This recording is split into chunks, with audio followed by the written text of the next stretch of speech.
திருடா திருடி தான் ஞாபகம் வரும். திருடா திருடிக்காக தான் நான் அங்க முதல்ல திருச்சி வந்தேன். இங்க ஒரு 40-45 நாள் இருந்தேன். சுப்பிரமணியம் சிவா தான் என்ன கூட்டிட்டு வந்தார் திருச்சிக்கு. அவர் தான் திருடா திருடியோட இயக்குனர். அப்போ காதல் கொண்டேன் இன்னும் முடியல, ஒரு 5 நாள் பேலன்ஸ் இருந்தது. ஆனா திருச்சியில முதல் நாள் இங்க ஷூட்டிங்.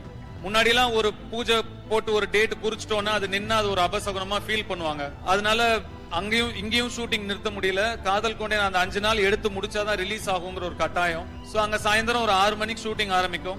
காலையில 4 மணிக்கு என்ன விடுவாங்க. அங்க இருந்து கார்ல ஏறி இங்க வருவேன். இங்க திருச்சி வந்து இங்க ஒரு 10 மணில இருந்து மறுபடியும் சாயந்தரம் 4 மணி வரைக்கும் ஷூட்டிங் நடக்கும்.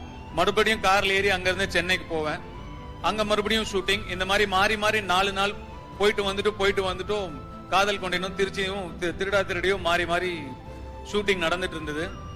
என்னவோ எனக்கு இங்க நிக்கும் போது அந்த ஞாபகம் வருது. அப்படி போயிட்டு வந்துட்டும் வேலை செஞ்சதுனாலதான் இன்னைக்கு என்னால இங்க நிக்க முடியுது. நீங்க எல்லாம் எனக்காக இந்த மழையில இங்க நின்னுட்டு இருக்கீங்க. ரொம்ப நன்றி.